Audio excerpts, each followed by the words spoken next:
హరే కృష్ణ. అందరికీ నమస్కారం.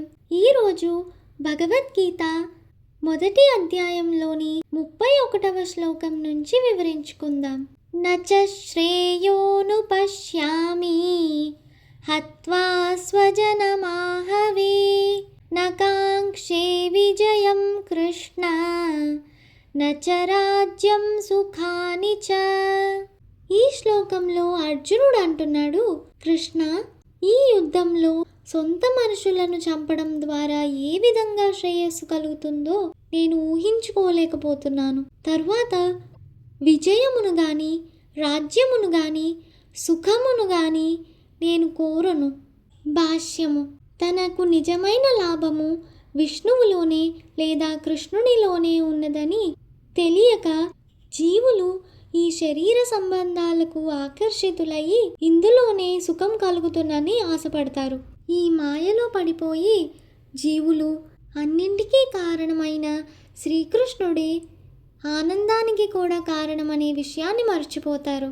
ఇక్కడ అర్జునుడు క్షత్రియుని ధర్మాన్ని కూడా మర్చిపోయినట్టు కనిపిస్తోంది.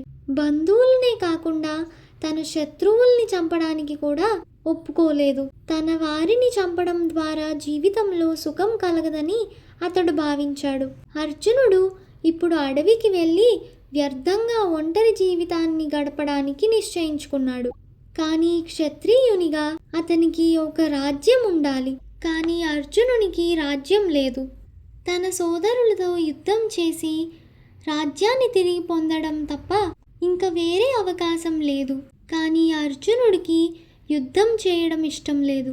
అందుకే అడవికి వెళ్ళి ఒంటరిగా జీవితాన్ని గడపడమే తనకు తగినదని అతడు భావించాడు. 32 నుంచి 35వ శ్లోకాలు. కిం నో రాజ్యేన గోవింద కిం భోగైర్జీవితేన వా యేషామర్థే కాంక్షితం నో రాజ్యం భోగా సుఖాని చ తైమేవ స్థితా యుద్ధే ప్రాణాం త్యక్త్వా ధనాని చ ఆచార్యాః పితరః పుత్రాస్ తథైవ చ పితామహాః మాతులాః శ్వశురాః పౌత్రాః శ్యాలాః సంబంధినస్తథా ఏతాన్న హంతుమిచ్ఛామి నతోపి మధుసూదన అపి త్రైలోక్యరాజ్యస్య హేతోః కిం ను మహీ కృతే నిహత్య ధార్తరాష్ట్రాన్నః కా ప్రీతిః స్యాత్ జనార్దన.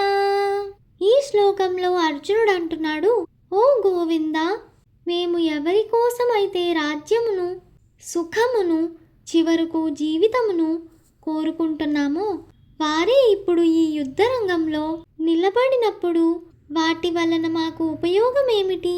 ఓ మధుసూదన, గురువులు, తండ్రులు, పుత్రులు, తాతలు, మేనమామలు, మామలు, మనవలు, భావమరుదులు, ఇతర బంధువులు తమ ప్రాణాలను ఆస్తులను త్యజించడానికి సిద్ధపడి నా ముందు నిలబడి ఉండగా నేను ఎందుకు వారిని చంపాలి అనుకోవాలి? ఓ సకల జీవ రక్షకుడా, ఈ భూమినే కాక ముల్లోకాలను పొందినా నేను వారితో యుద్ధం చేయడానికి సిద్ధంగా లేను. భాష్యము: గోవులకు ఇంద్రియాలకు శ్రీకృష్ణుడే సకల ఆనందమును కలిగిస్తాడు కనుక అర్జునుడు అతనిని గోవింద అని పిలిచాడు. గోవిందుని ఇంద్రియములను మనం ఎప్పుడైతే సంతృప్తిపరచడానికి ప్రయత్నిస్తామో అప్పుడు మన ఇంద్రియములు కూడా సంతృప్తి చెందుతాయి. అర్జునుడు భగవంతుని సహజ భక్తునిగా తన దుష్ట సోదరుల పట్ల ప్రతీకారం తీర్చుకోవాలి అనుకోలేదు. కానీ వారినందరినీ వధించడమే భగవంతుడి సంకల్పం. భక్తులు ఎప్పుడూ కూడా దుర్మార్గుని పట్ల ప్రతీకారం చేయరు.